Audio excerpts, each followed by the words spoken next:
I love it. We're back. We are so back. It's almost as if we don't always believe we'll do it again. So we're just I know. excited that we've been able to. That's a really good point. I feel like every week we're like, okay, what day are we going to record? Okay, we're going to do it. What are we going to talk about? And then it's just like somehow it winds up happening and we talk about things that somewhat come together. We're like, how did we do that? It's like the most disorganized, organized chaos that's not chaos because they're cohesive thoughts, but they just come together very randomly. Exactly. But like, right, that's how people talk. That's how you have Yeah. conversations. Like that's how the Yeah. chitting chatting happens. If I've gotten Yeah, any it's very feedback, like it's very like anti what we're used to doing, which is like very structured and very pulled together. And so it probably feels chaotic to us, but it probably isn't as chaotic as we think it is. Anyway, Sam, we used to fight for seconds of time. like, Like literal, I would negotiate and like offer to buy producers ice cream in exchange for like 7 seconds more in a piece or mm-hmm, a package.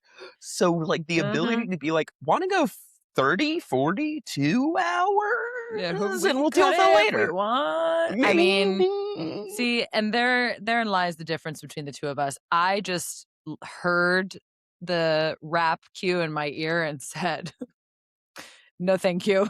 Just kept on going. We're off the rails. We're good. We're just continuing to go off the rails. I'm sorry, Anchor but I'm versus not. reporter. Yeah, exactly. I'm like, I hear you telling me rap, but I have a really important thought, and everyone really needs to hear it. It's like you think it's the perfect little thing to add. You're like, this will Yeah, draw everything together and really it's gonna draw the button point it. home. Yeah. No. Yep. Yeah.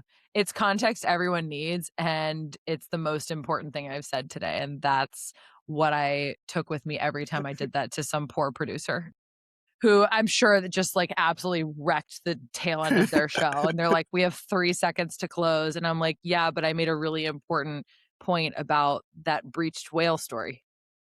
Really important. Like that's gonna be what they remember. Meanwhile, like have you ever thought about how many producers other than myself have just like cursed your name? I saw like a meme about Oh, like, have you ever thought about like, is it plus or minus 5 people that have maybe mentioned you to their therapist? Like, oh, Sam, I can too guarantee many. many beers have been spilled over your timeliness and timing. Not even just my timeliness, but my lack of ability to get to a set on time, my lack of ability to turn to the correct camera when I'm being told to do so, and I get there like right at the last second. I'm sure I've given so many producers heart attacks. Now, I will say that that is just like the mark of someone who is comfortable on television is like that Truth. energy. But for a poor producer who's like straight out of school and timing their show to like the second and they don't give you any leeway, they're screwed. They're totally They're screwed. so And screwed. and it's like part of me was like, well, this is how you learn, like not to be a jerk. But I'm like, well, this is how you learn. Your anchors are unpredictable. But at the same time, like, yeah, I probably could have tightened it up a little bit. I mean, think about like more at 4. We used to go so far off the rails. Greg would be like 4 dad jokes in, and it would And maybe destroy like one was actually entire funny. blocks. Yeah, yeah. God. I mean, I thought they were all funny, but people still ask me about them.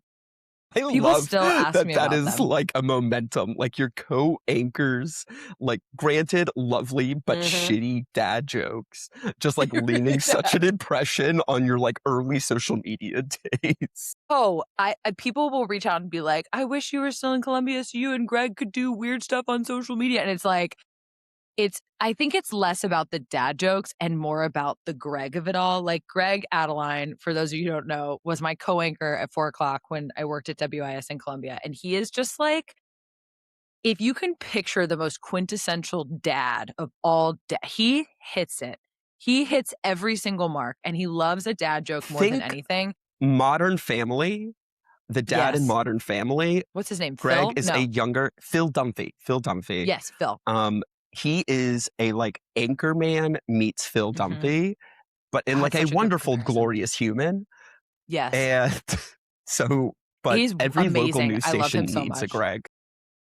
They really honestly, that station, like, uh, hindsight, like, when you look at something and, you know, backwards and you think back to that time, like, obviously, we had our issues while we were there, like with any other newsroom, but that is truly one of the best groups of people to ever exist in television news. Like, from the Okay, anchors I thought you were about to be specifically. like, I thought you were gonna go a little smaller than ever to exist in television No, news. but, like, think about, like, you have a Judy Gatson who is just, like she is like she is the anchor of the community in so many different ways. You have a Judy Gatson, you have Greg who, like, parachuted in, and he is just iconic in every way. He's just, like, created this community of people who love him, and you Donnie there for a long time. She recently retired. Like, they're just every single anchor who has worked there, like, long term just has this, like, really deeply rooted place in that community, and I think it's, like, it's one of the best, but, like, yeah, maybe I'm, like, romanticizing and glamorizing it a little bit, but I don't know. Like, I think they are truly I would say Judy and Greg are truly 2 of the best to ever do it. They are We love amazing, them. and I mean, to the, like, little bit of romanticizing, I saw the wonderful morning team post that they had, like, a complete technical meltdown, the My other day god. and had to, like, shoestring together like, I've heard of newsrooms, like, there were systems that shut down a year or 2 ago and had to go to, like, paper rundowns and Yeah. like, stuff like that, and so just, like, even as the world was crumbling, though, Mhm. and their show was falling apart, I was seeing, like, the most happy, like like Yeah. joyous morning news faces, and I was just like, "Do you know what? Kudos." Like, no one like, none of your Mm-mm. audience probably Mm-mm. put together what was happening, and they just don't know, like, what you were dealing with on the background, but, like, you're showing up, you're smiling, Yeah. and so, like, shout It's out to all the amazing. anchors working through massive Um, technical difficulties. Speaking of Judy Gatson, she had many a saying. One of her sayings when we would get, like, stressed out about something, I don't know if you remember this, but she would say, "Have we ever put up a slate on television that says no news tonight? No, we have not. The show will go on." Like, she was just like, "There's nothing that's too big and too bad to happen that you're not gonna go on TV." Like, it's just the show will happen. It's not gonna be pretty, but it will go on television, and that's that. Look, we don't save lives. Like, look, we can do great things. We can encourage a community. We can report. We can connect. We can do all those things. But, like, if that story that I did that day doesn't air 99.999% of the time, nobody's dead. Like, nothing's Yeah. happening. Yeah. Like, It's true. and Judy, like, every young reporter, gosh, and now we're just going on a diatribe, but every young I reporter love it. needs a Judy Gatson early in their career Ugh, and because the next level. things that like I like this kind of Amy Poehler talking while behind this back their back idea because like this idea of just like the things she taught me on how to be professional and calm Mhm. and confident at the same time. Her in Columbia and Carolyn Murray in Charleston, South Carolina, two iconic anchors in their communities. Just I think about like lessons they gave me probably weekly, if not monthly. I And Yes, I'm 100% right there with you. so find yourself a mentor early on who has seen some shit, who has seen Mhm. every type of shit, and who has Yes. come out on the other side with a life that they have built and they have loved and that they just want to support people behind them. If you can find that earlier Yeah. in your career, like you like that just sets such a strong foundation. And I think Judy Gatson, there is a little Judy Gatson in my mind or like on my shoulder that like kind of like brings me down a level when I need it. Like, hey, it's not that Mhm. deep, bruh. Yeah. Like, It's take it not right that here. deep. It's not that deep, and also, like, it will work out. It will work out, and It's she's just my TV. favorite person. It's just TV. It's just TV. Probably some of my favorite life lessons are from Judy Gatson. Probably my favorite boundary lesson Mhm. has always been I would get asked to do something and I'd be like, "Oh, I just don't have time," or I like physically, but I feel like I should, and I feel like I have to say yes. She's like, "It's really simple. I wish I could, but I can't."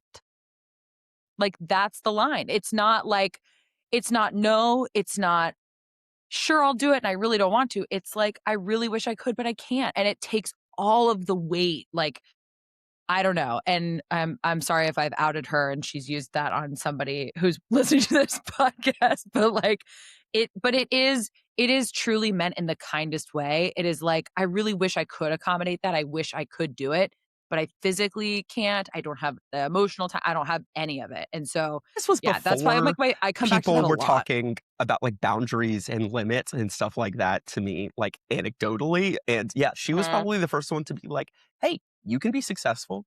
You don't need to always say yes to everything all the time throughout the whole mhm. course of your career." I just remember her telling me early on that she had this almost like rule with her kids that if they had like left their toys out or they were like leaving a mess, and it was like she would frame it for them as like, "Oh, you're telling me you don't like value and love your toys when you do that. And so like maybe we should give them to some children who like love and value them." It's like the reframing of it, and I've always remembered that. But it does the way that she's teaching like love and value and, like, even, like, something as simple as, like, a toy you left on the floor. Like, do you really love and value that because you just discarded it? Like, what a valuable life lesson just as a general statement. Anyway, this No, is a just love letter to Judy Gatson. We love you so much. Can we come back and work with you? Like, what's I the don't know. vibe? Like, how do I yes. But, like, with that, Judy is far from the only, like, amazing anchor in her local community, just, like, putting the team on their Mhm. back, and I know you Yeah. saw this, like, My Memphis god. anchor who I have so many thoughts like, a Memphis anchor who, like, a reporter tosses back, and it's just, like, a cut of her, like, definitely asleep, face in hands, or, like, knocked out tired, yeah, Yeah. and also highly relatable position, and then, like, it goes viral, like, Memphis news anchor falls asleep live on air, Mhm. and, like, I don't know the anchor, I worked in a nearby market, but not the same one, but it was on my feed everywhere as a result, and then I saw her on the Today Show doing an Yeah. interview about it, assuming she was at an Hell NBC yeah. affiliate or something like that, and explaining, be like, "Do you know what? You might wanna shade me for falling asleep on the job. You might wanna say I wasn't doing my thing. This is what happened. Like, Yeah. my husband was working a double shift. My kid couldn't sleep last night and was teething, and I still had to Mhm. wake up at 3 AM and, like, 2 AM and, like, do the news, and, like, way to just, like, make it a story that could have been embarrassing and to talking about reframe, to just be like, "Hey, you don't know what's happening behind the scenes necessarily. This was that, and, like, that's Like, life. it is what Nothing it bad is. happened. It's just TV." Yeah, it is what it is, and I think the reason it obviously went so viral is because the producer, the director cut back to her. It was like she must have tossed out to a reporter did their live shot, and when they tossed back, she was in a double box, so, like, a box on one side of the screen with another box on the other side of the screen that had the reporter in it. It's basically the transition back, and she's clearly, like, she has dozed. So she explained it as her director probably thought she was looking down at her iPad. She's clearly out cold. Like she's asleep. But what's so amazing about that, because I'm sure somebody looking at that who doesn't work in television is like, wow, falling asleep on the job, rude. That amount of time that it took for her to fall asleep was less than a minute. She fell asleep sitting up Between the in toss and the tags sitting up. between the toss and the tag, like 60 seconds. Like, maybe what do you think? A minute and a half tops, if we're If it being, was a like, even it's a morning conservative. show It's a if it's a morning morning show. show, probably wasn't a full reporter piece, maybe had Yeah, 90 seconds max. max. And she was like, "You know I'm tired if I'm, like, in front of multiple cameras, studio lights are on me, and I was able to fall asleep in 60 seconds." So, yes, her 8-month-old, she has an 8-month-old, is teething. She also has a 2-year-old. So she has 2 under 2, like, I just didn't think realize the about second that. child. I mean, 2 of them. that's 2 of you in a them. few months going back to local morning news. Yeah, yeah, and her husband had worked a double, he works at a local Mhm. railway. I mean, she's doing it all, and, like, I heard that, and I saw like, I was watching her Today Show interview, and I'm like, "This girl, she's not breaking a sweat. She's not she's not embarrassed. She's She on a is Today just, Show like, set. she's owning she's owning that story, and it's like, you could take that in so many different ways. You could be embarrassed, you could feel like, "Oh my gosh, the world is looking at me," whatever.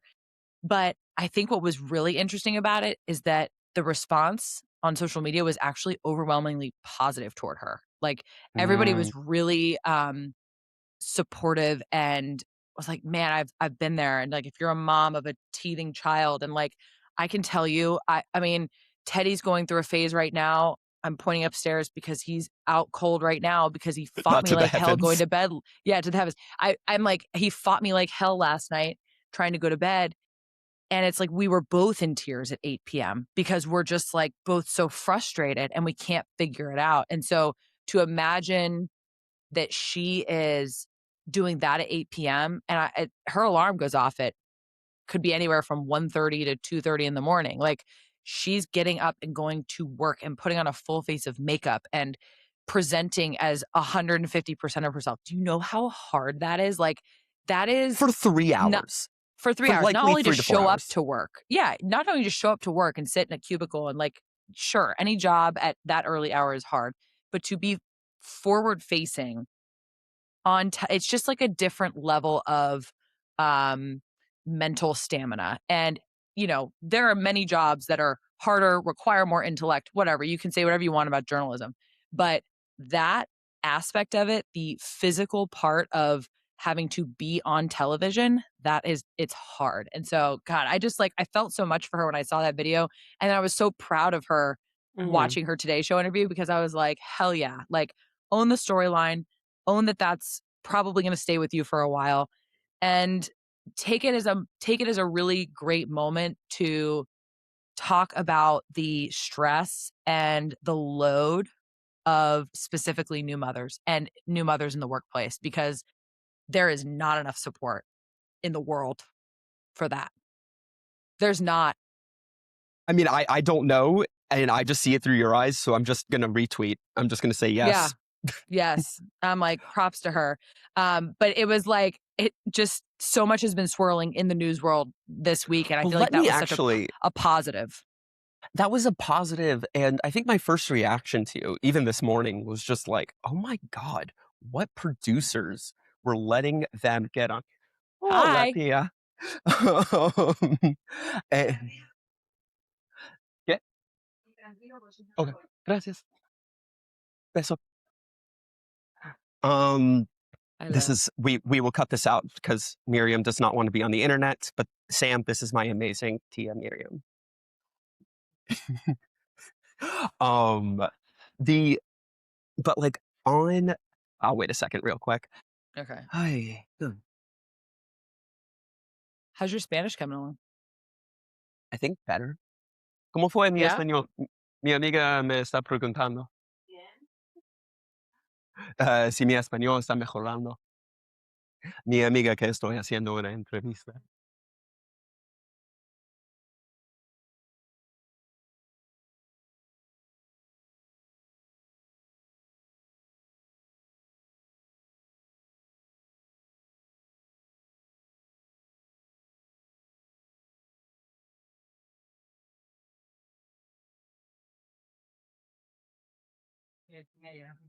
Fácil. No tengo planes ahora. No. No, gracias. No, no, no, no, estoy haciendo un podcast con mi amiga que solo tenemos como 20, 40 personas que lo vieron, pero para nosotros es una manera para conocer, yes, sí, charlar y nada Kinda más. caught whatever that is. Did Not you? really. A little bit. That's Uh, only a certain number of people. I'm doing this podcast with my friend, and we maybe, like, what'd you say, 40 or 50 I people said, listen to it or yeah, something like like that? 20 to 40. Yeah. That's amazing. I love that. That's incredible. I don't really know how to explain anything other than that. That's yeah, Uh, that's basically it. That's so but funny. yeah, so that's how my Spanish is going. Your Um, Spanish is going actually, it sounds really good. Thanks, let's go. No, I said, I was like, hey, my friend is wondering how my Spanish is going. And she's like, we really haven't talked much this week, but we'll talk this weekend and I'll tell you. That's She's so the most funny. amazing person in the world. She opens her home to me, and now I'm That's bragging because she awesome. can hear me. Um, has like dinner ready, has is just like literally makes such a homey environment for me every time I come Can I visit. come over? You I'm eating for would 2. adore. um, I'm so like two I'm like, "You can't see me in this, but I'm definitely, there's another human in there." I'm like, so no, "You keep don't wanna going. see I this like it. belly. You don't I wanna see kind it." of do. I saw in a This picture that you posted Do you wanna see recently, my and I ta was this is what my tank top is doing. Hold on.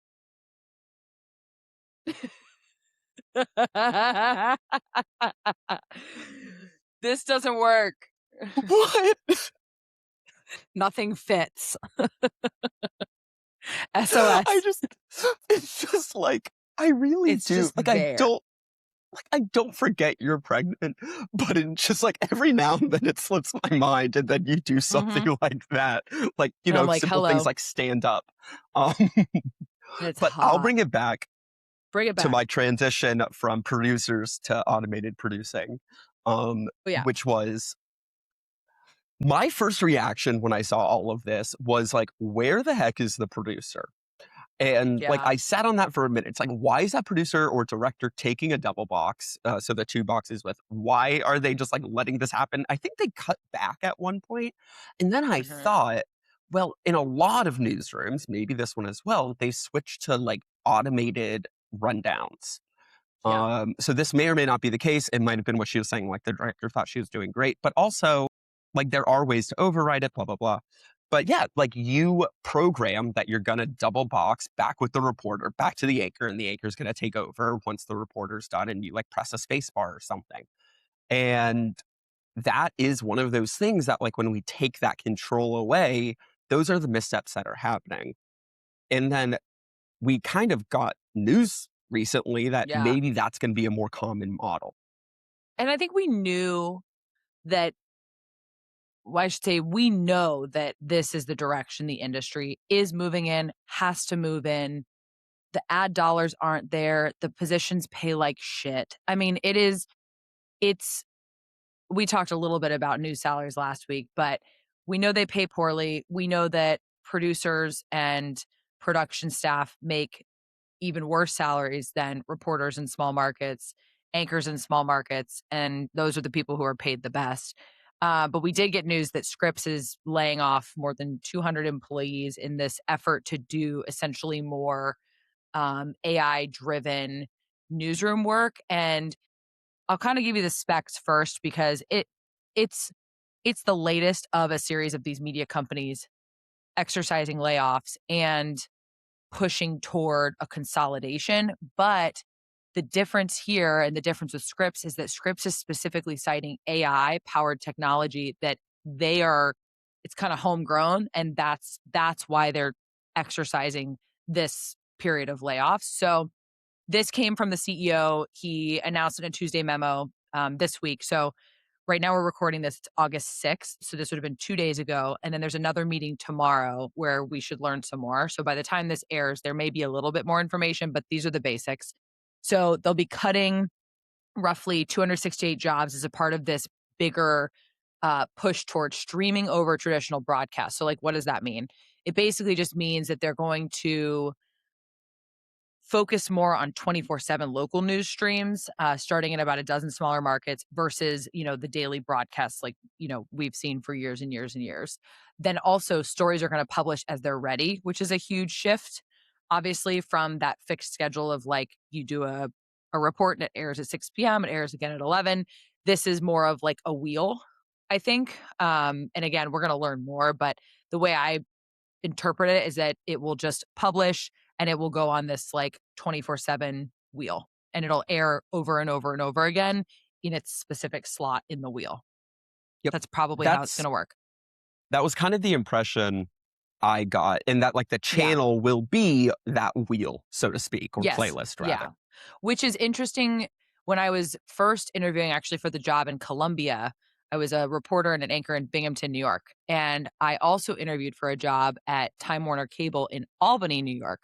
So my original thought when I went up to upstate New York was like, oh, I want to do the New York thing. I want to do Binghamton to Albany to Manhattan, right? Like the classic boop boop boop. And then I decided to come back down south and I didn't want to do that. But when I interviewed at Time Warner, that was the system and they had all of these. Now Time Warner, by the way, is now Spectrum. Um, and I remember they had like anchors in these little like office setups, like almost like office sets. And they would like tape their intros to certain stories. They would tape like a certain, I don't know if it was like a certain hour or whatever. And then that hour would like go on the wheel. And so it wasn't like live it was never live. I think maybe it was live one time. Correct me if I'm wrong, but then it A would lot just of like them re-air do over and will, over. like it's like you can put in that wheel kind of like an option for live, and so Yeah. it's like if there's breaking news, you can Right. kinda Then you can add, pop in. like, that pop in, Yeah. but, like, Yeah. no, that there's no anchors in a lot of these situations, and you kind of take your piece, your minute and a half, 2-minute piece, and after I don't know what editing or oversight it gets, like, it gets put into the system in the rotation. Yeah. That part, I think, like, yes, we don't live in an age where people wait, and I think this is something I've seen written. It's like, we don't live in an age where people wait for the 6 o'clock news to see the Right. headlines of the day. So, yes, give them the story as it's ready, which is also something a newsroom most newsrooms were telling us they were already doing in, like, a digital aspect. Like, when it was like, "Oh, get your digital story up as soon as you can, so we can have it on web, so we can have the story, and then build it out for the Right. shows," was kind of the Once it model we airs, were then we used can to. clip it. Yeah. Mhm. And I think what's interesting too about this move is they're talking about using AI, but I think the question is how. I don't think we really Mm. know the how. We do know that they're cutting like a lot of the jobs are being cut inside the newsroom and the focus is on putting more reporters out into the community. That's basically what the CEO is saying, that they want to put more reporters out into the It's community. the shifting of resources It's the from kind shifting of of resources. to use, like, kind of that official Right. terminology is, like, Yeah. from people that were working hard to make the product Yeah. on TV look like Right. what we're used to in traditional newscasts, saying sounds like they're saying that's a dated model. I don't like Yeah. Yeah. I think you're right. And I think we'll learn more in this meeting. But the only information we have on the AI and the automation is that they've built some internal AI tools. This is from the TV News Check article to mhm. cut down on production work, redirecting resources toward field reporting instead. And they're framing it as like a transformation and not a cost cutting measure. Call it what you want. It's you're still people are losing their jobs. And I think that's the flip side of this. So there's the side of it where you have the company, there's whatever you want to call it, consolidation, transformation, reframing, whatever. And then you have the other side where real people lose their jobs. And we remember this from when we went automated in Colombia and it took the production staff in the control room like how many people were in there? You would know.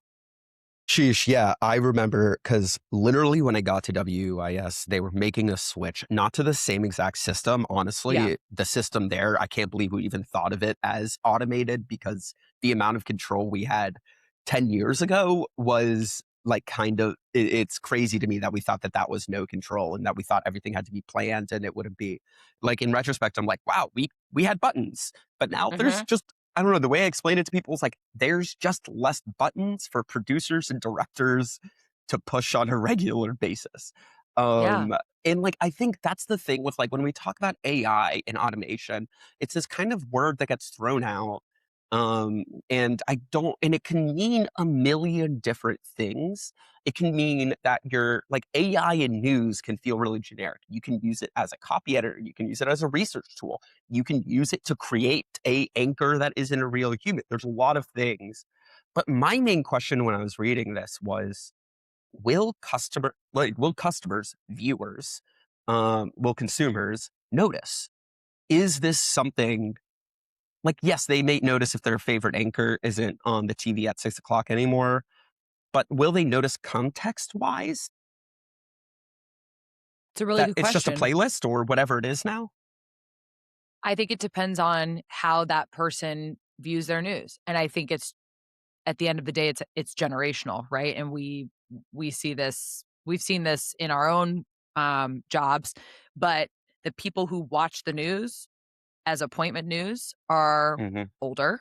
The people who consume news who are younger are looking for their news on social media, or they're looking for I think about like the CNN live update stream. Like they're mhm. looking for things that are on the minute by the minute. And so this, I think, honestly, is in an effort to get ahead of this next generation coming into being news consumers and recognizing that there is a generation of news consumers aging out.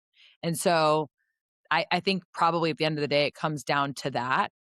Mhm. But it is hard because there are jobs that you can automate and there are jobs that you can outsource to AI. But I think at the end of the day, the moment that you start to see real reporters being outsourced, that's when you're gonna have a problem, and I don't think that's what's happening here. I think it's more of the inside the building jobs, the building of graphics, the building of rundowns, the actual technical minutia of the day to day, and hopefully we see some positive move. Maybe some of these, I don't know, this is like such an idealistic view, but it's like maybe you take some of those digital web people and you put them out in the field and you send them out to report and you teach them how to report. Like, I don't know, maybe restructure their Those jobs. people in the room want to be journalists. Like, Yes, they everybody want to in that be there. building identifies as a journalist, Yeah. or Yeah. most, I hope. And Yeah. but I think that that's that aspect of, like, this doesn't happen in a vacuum. Communities Yeah. see what the stations, because you trust, like, these are brands that have built years and years of credibility, and the people behind them is what, like, it's the face in the living room. And when the face in the living room is posting on social media, "Hey, I've been laid off," or you're seeing articles in the paper about your favorite TV station losing talent, like, doesn't that just underscore to you as a viewer, "Hey, maybe this isn't, like, maybe the station and what they're doing Yeah. isn't going in the way I like." And because these people aren't, like, the thing about local newsrooms is people know them.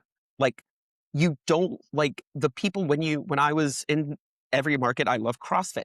Everyone in my CrossFit gym would know I was in the news. I would love to talk to them about the stories of the day. And they, 9 times out of 10, would start watching the news channel I was on, because seeing that familiar face and having that connection and knowing that that person out in the field is also going to be with them in the gym later that day was a huge draw that you can't get from so many other forms of media and content distribution, especially when you're talking about things happening in your community.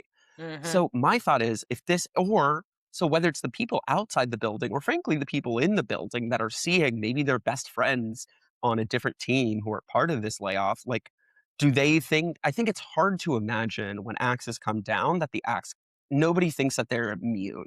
And if you think you're immune, I think you're putting yourself in a bumble, because every job can get cut.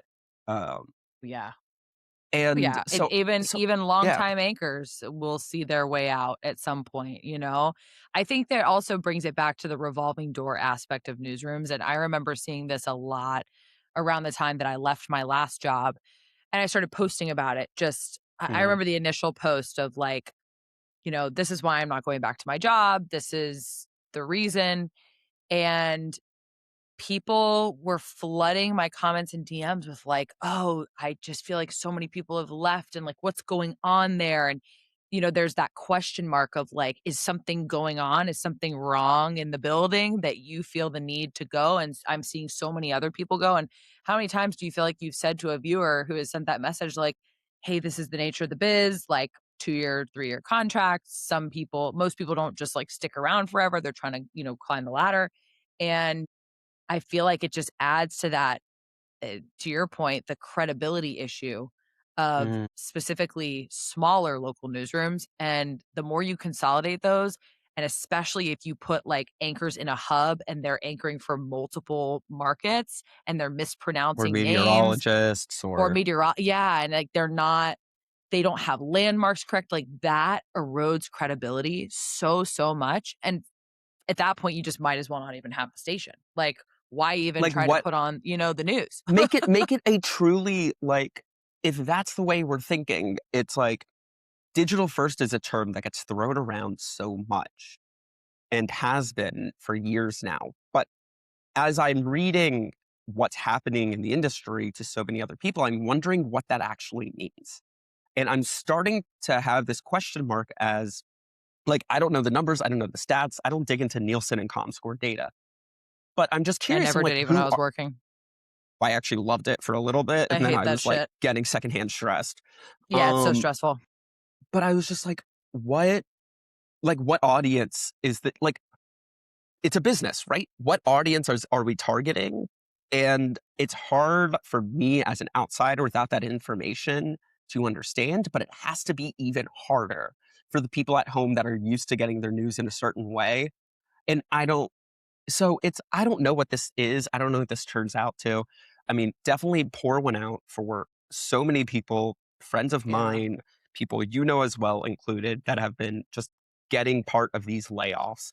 Like, people move for news jobs, people switch their lives, people move their partners, people build deep roots in communities because they have these jobs and because it's really hard when you don't when you spend day in and day out in a community in different Yeah. neighborhoods to just I think that's what I have talked about, and that thought and this thought is forming. It is so hard to leave a market.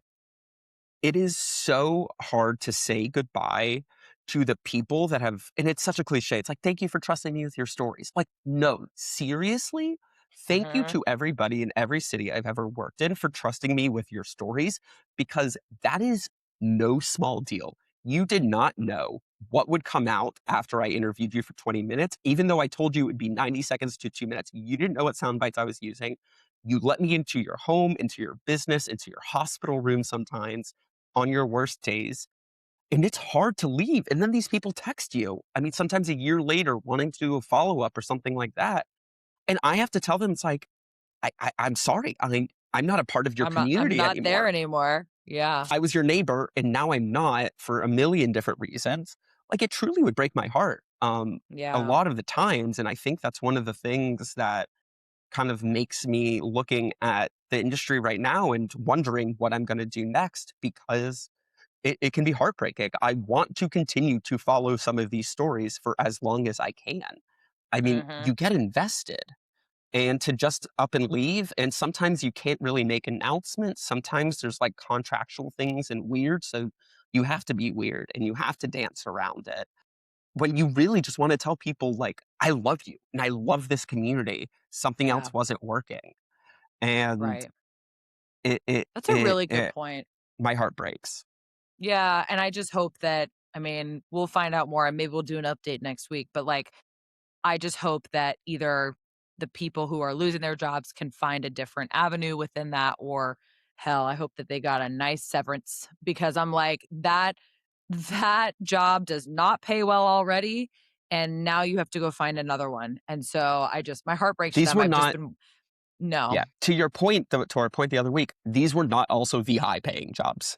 These no, are not like, no. these are the we are talking about people that really were, and so many of these people were in newsrooms for so long. I know. Ay, I ay, know. ay. I know. And I just seeing like the social media um just posts from people whose jobs are safe, and they're just talking about all of these colleagues that they've lost and how sad it is.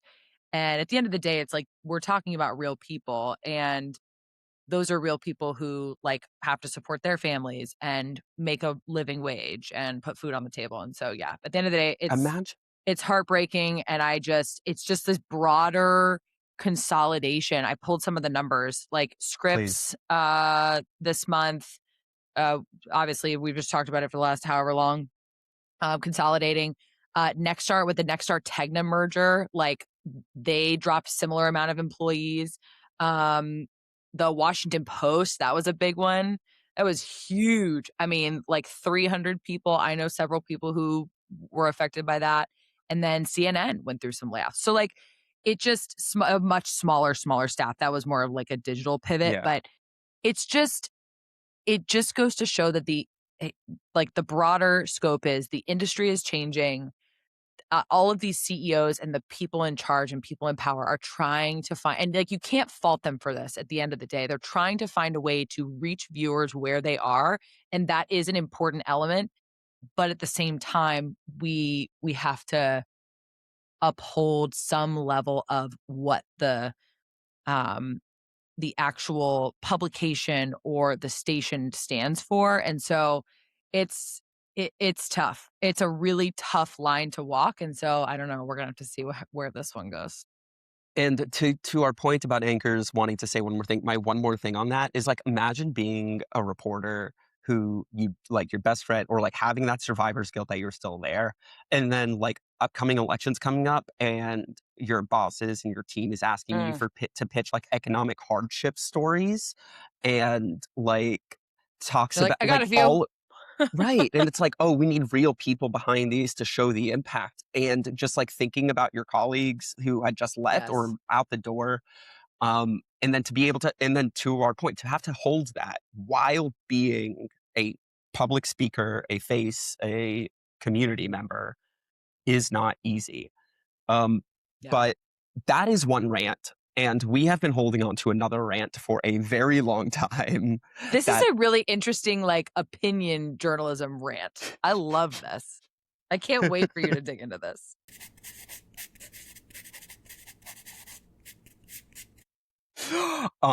This is something that is near and dear to my heart, or something I've been thinking about way too much recently, which is therapy speak in real life. Hmm. It is too much. This is not a hot take.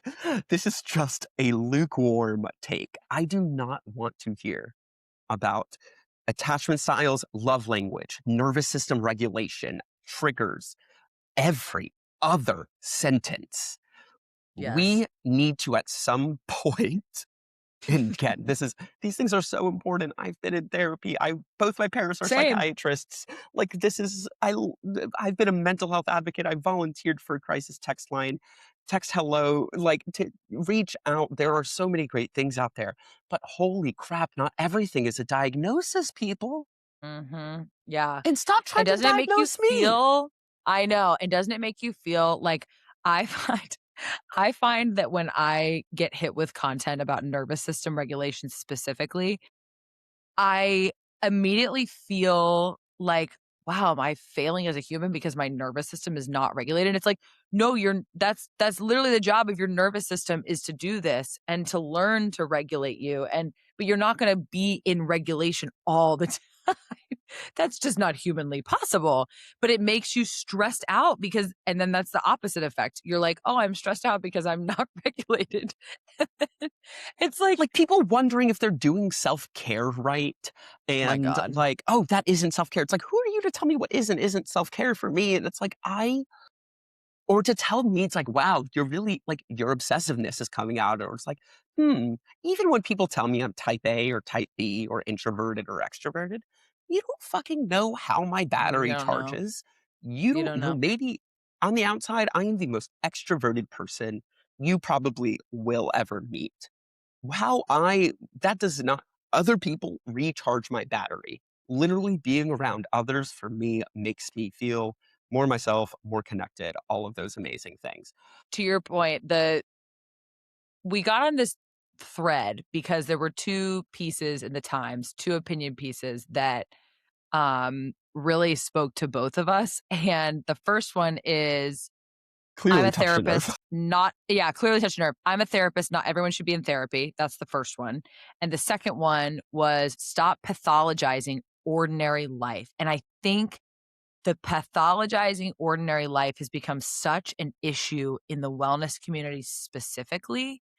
And it's part of it is influencer culture. Like I could go on a rant about influencer culture Trying to sell and you stuff, trying to sell you stuff to whether it's to help with your nervous system regulation or to add demise. something new to your self-care stack. And like, listen, we're all guilty of it. I can tell you in my 20s, I remember feeling like I needed to have some like really in-depth morning routine to be able to like take on my day like a human. And I'm like, but how have people done this for hundreds of years, taking on their jobs every day? Like nobody was doing their red light mask in 1860, you know? And like, granted, different time, different issues and different like playing field, but we have this like preoccupation with perfecting our mental health and perfecting our way of approaching our day-to-day life, and it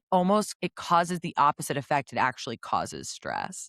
So, The like, we amount just gotta of, like, chill the fuck out. doodads and gadgets and serums and, like, things I bought to that point, like, in my mid to late 20s, which not that long ago, that I wasted money on that are now either I donated, trashed, or whatnot Yeah. because I had hoped it would be some kind of grounding thing. Do you know what the most grounding thing I have right now? It is a 25-cent fidget toy that I got in a pack, Mhm. that literally just, like, goes in a little figure eight, and I just, like, keep it in my hands, and I rub it. That is literally one of the best. It's called a fidget stone, by the way, if you wanna Google it. Fidget stone. Um, Ooh, I like that. Fidget stone. Like, I discovered it a year or 2 ago. Even at summer camp, I was, like, handing them out like candy. But, like, that was it. That is what worked for me. I guess I am broadcasting it now loud, but, like, this is what works. But I don't like, it doesn't need to be big and elaborate. And it for me, and to go back to these articles, because the I wanna read out the stance that you kind of well allocated in the therapy, loneliness, and friendship one. This is a Mhm. huge discussion, right? We talk about male loneliness. We talk about how hard it is to make friends as adults. We talk about how hard it is to maintain friendships while you're moving and all of these things. And the stance of the article being therapy is a medical tool for severe clinical illness, but people are using it as a paid transactional substitute for normal human connection and friendship, outsourcing your emotional life to a $200 an hour clinician erodes real world social networks, blah, blah, blah. Get therapy if you need therapy. Even if you Yes. think therapy is interesting to you and it's something on your mind and it is something within your budget or your healthcare provider, like go for it. Amazing. But I don't always like there's a reason there's a confidentiality. I did not know I'd get this hot and bothered about this. There's a reason there's a confidentiality between you and your therapist. You do not need to tell me, especially if we are not having a deep conversation, the advice your therapist is giving you. Also, most therapists don't give advice, they help you facilitate and come to your conclusions, like advice giving in a lot of They're forms not a of therapy. coach. Right. Yeah, they're Right. not a There's coach. coaches and there's life coaches, and that's great, and there's awesome ones. But, like, you and your therapist are working shit out together in an anonymous place. If you're thinking during therapy, "Ooh, my friends are gonna love when I tell them about this," like, I don't think you are doing the work you need to be doing if you're exciting. I don't know. Maybe you are, I agree with but in that. my mind, Or I'm like done I hearing it. remember like I'll hear like influencers talk about how they're always in therapy and they've stayed in therapy. Like I see this content a lot on my streams. And it becomes almost like a back to like the wellness element of like feeling like you have to have all of these things in your corner to be a well person. Like therapy is something you need when you have specific issues that are impacting your day-to-day existence as a normal human being, right? Like and one of the arguments in this article about how not everyone needs therapy is that unhappiness and needing to vent is not necessarily a reason to go to therapy. Unhappiness is situational. A disorder or something that is affecting your day to day, whether it be anxiety. And I can speak from a personal standpoint. I've had periods of my life where I have had such raging anxiety that I have had to go to therapy and I have had to find Learn tools. learn tools to be able to function normally. And, you know, for the most part, I am a very anxious person. I struggle a lot with, and definitely around pregnancy and postpartum. I really struggle with like intrusive thoughts. That's always been a really big Mm. issue of mine, specifically in this phase of life. And I do a lot of like OCD negotiating where it's like, "Oh, well, if I don't like tap this 3 times, somebody's gonna fall off a cliff." Like crazy stuff like that, where it's like impacting your day to day mode of living, right? That's a reason I have found for myself when I'm like, okay, I'm starting to have this more often than my, I hate to use the word normal, but my functional thoughts. That's when I go back. And that's when I go find therapy. That's when I work with a cognitive behavioral therapist. It's really helpful, but it's also phase and situation dependent. And so it's not like I'm not in therapy right now. I don't I've I don't want to say aged out, but I outgrew my therapist probably right before I gave birth to Teddy. I was in therapy for that whole year leading up to Teddy because my anxiety had gotten so far out of control working the job that I was working. And I went back to therapy. I spent a year with her and she was like, I think we've worked through a lot of this. And Hmm. was like, okay, great. And so And call when me the if you need me. person making $200 an hour off of you says, "I don't think you need to keep coming anymore," like, Yeah. that to me is like, I feel like a graduation certificate. It felt, and I was like, all right. She was like, you're graduating. And then I went and I gave birth and then I had a baby. But like, That gave it's just birth. like a really weird, really weird sequence of events. But, Then I produced life. Um, yeah. But you know what? And I will say, and this is just like a little tidbit for anyone who is wanting therapy and worried about the cost. Uh, she was covered under my insurance. dope.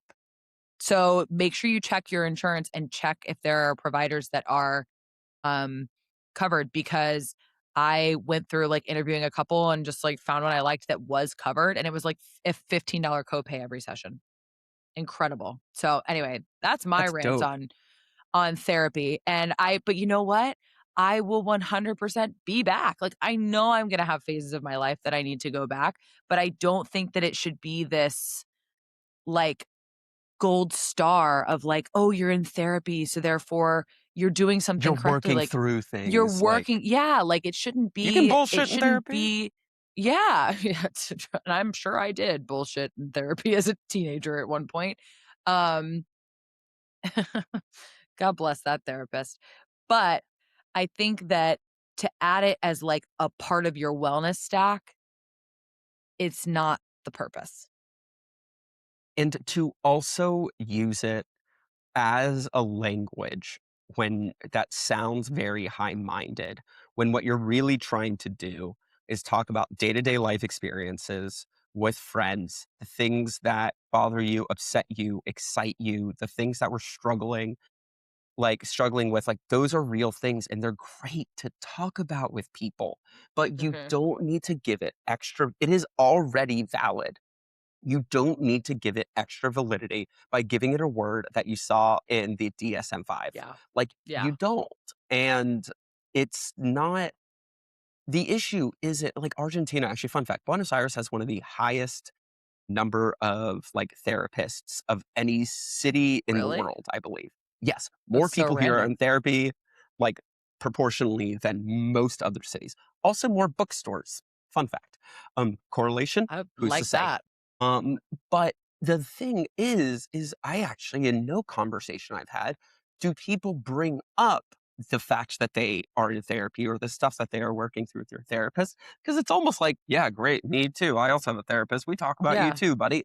And it's almost like, and maybe that's the level we need to reach when it's so normalized that noting it and using that language doesn't give any extra validity. Like, just because you can name an attachment style. Also, I was speaking to a college psychologist the other day who literally runs like when a kid tries to kill themselves. Mhm. He is the psychiatrist that goes around the Oh rooms my in the psych center god. checking in on all the kids. And he was like, Holy cow. those are, and also the most like positive, uplifting, amazing human you'll ever meet. Blah blah You blah. have to be. And you kind of really have to be. But he was just like, one of the things I was like, "What do you think about all this?" Like, you're a grounded guy. You see when shit gets bad. Like, Yeah. you Yeah. see the The worst. And he was worst like, of "Do the you know what?" worst. He was like, "2 things. 1, even when you're in a psych ward, it is. You are out in 3 to 4 or 5 days. Like, the goal is not to change your whole life around. It's to get you to a steadiness. When I was working with Yeah. crisis text line, what we would say is our goals take you from a hot moment to a cool calm. If it's a crisis to you, it's a crisis to us, etc. We just want to bring it grounding. Yeah. You do not need to give it more validation than that. In my humble opinion, what you are feeling is valid, but you don't need to put that on anyone else. You don't need to name Yeah. it for somebody else. It can be really hurtful also on the Yeah. other end for somebody to say, that's just spiking your nervous system. Like things that excite me and calm me down would stress the fuck out of you. Yes, probably. And vice and versa. and learn those things about yourself. Explore them. If you need a mental health professional and want one to explore that, Yeah. that's awesome. But don't make it an obsession. Don't make it Yeah. Or make it like a little o character obsession. trait. It's not a Yeah. character trait. It's not a You character trait. know, and it It's a shouldn't tool. be. Correct. It's a tool And in the the toolbox. And the other thing that I'll end on is someone's about like attachment styles and all that. Those things change. We evolve. Thinking that you are stuck in the same place, in the same mindset, no matter what the situation. Once you start, at least maybe this, I'll talk from the me. When I started telling myself, this is how I am, this is how I react to things, this is the tools that I need in this situation, it doesn't give me an opportunity to grow and adapt to the situations or to change in the way that maybe I needed to or had hoped to. If I can learn, like, what do we do when we're afraid of something? Like, oh, if that's a trigger, what do mental health professionals say? There's exposure therapy. Take Mhm. in a responsible environment, get yourself used to it. Don't just avoid something because you say, oh, that's not for me. That's bad to my mental health. But like, make it somebody else's problem. Whatever you do on your own time, sure. Right. But when it becomes someone else's problem, explore it. Think about it. Work on it. Don't use the therapy technique also as a way to stop doing the work. Mm.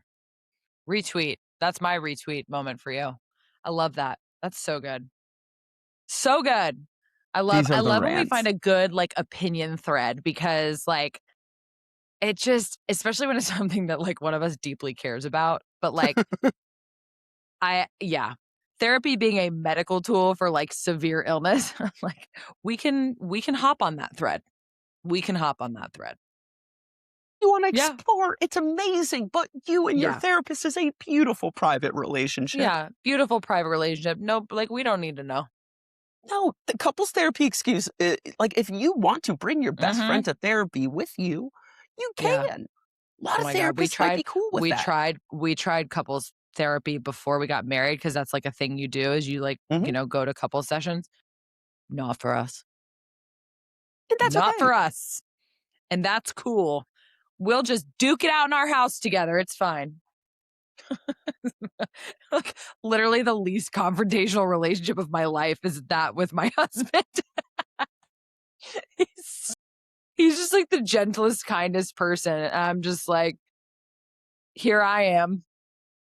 But neither of us are confrontational people. So, like, it's just like if we need to just it just, like, gets discussed. It's, like, no big deal. It's so rare. A fight is so beyond rare.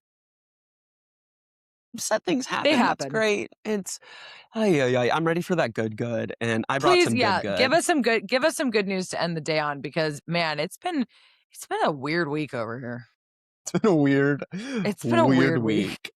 week. I love so there's this scene in Harry Potter because I'm gonna bring it to Harry Potter before, and you have Love no that. idea where this is going. No, I There's a don't. scene, and I think it's the beginning of the third or the fourth Harry Potter book, and Harry is trying to think about the fifth. It's the beginning of the fifth, and Harry is under the bushes behind the house, like trying to listen to the news that his like aunt and uncle are watching, and he's trying to like get any like word that maybe like Voldemort is out in the public, blah blah blah. And then he hears like an article or like he hears a news story. It's like, and now like little furry Steve is like finding a new way to stay cool this summer. And it's like a water skiing squirrel or something. And like and so he literally and like literally the line in his book is like, well, there's no more news coming after that because we're on to water skiing squirrels. that has stayed with me for so long. But with that, I found a story as close as I can find Uh, to water to a skiing water skiing squirrels. squirrel. Hallelujah. Um, We need a water this skiing comes squirrel in from our life. News4Jax, but this looks Ah, like this was no, it's an AP wire. But still, local news picking it up. We love it. The article is Top Dogs Ride Waves at Annual World Dog Surfing Championships. I love Love. this. And this is from Pacifica, California. Top dogs were riding waves Saturday at the annual World Dog Surfing Championship as hundreds of spectators cheered and barked from the Northern California beach. From small spaniels to large labs, the canines were judged on factors including how long they could stay on their board, the size of the wave, and their confidence. In its 10th Uh, year, the contest in Pacifica, about 14 miles south of San Francisco, includes a pet adoption event and a fundraising for local animal charities. oh, Naturally, I need a quote. So this is from somebody who brought their pup for the first time and says, he didn't want to get off. I walked over to the beach. I put him on a wave and he surfed it. He was 4 months old. He took third place. And so we've been surfing since we got hooked. that's amazing. This is also one of those stories to really just like bring it full circle to Greg Adeline. you know, this one would have been ripe with 2 to 5 dad jokes at the end of this segment.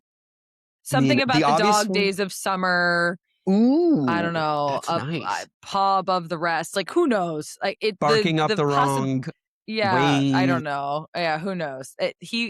I bet if we popped him on, if we called him right now and taking a said, Greg, pause to enjoy the ocean. yes, taking a pause. Yeah. Like something about a There tail have fin in the water, like it just so many. And I bet you if we called him right now, one day we're gonna do this. I'm gonna tell him, I'm gonna shoot him a text like sometime in the next week and be like, hey, if we ever call you on a Wednesday or Thursday at 2 p.m., I need you to pick up the phone and we're just gonna ask you to like riff as fast as possible. And I'm gonna put you on speaker right into the microphone. And that would dead. be epic. But that's amazing. God, I love it's like I love a dog with like a human name. I love a dog doing a human thing. Put a dog on a surfboard. Let me watch that video 85 times. I need as many dopamine hits as possible. That's what I want my internet Leave to it be. on the water skiing squirrels. God Sam, bless. a pleasure, my A love. Our pleasure. A international podcasting pleasure. continues. You are now live from a completely different location. I'm still in the same spot.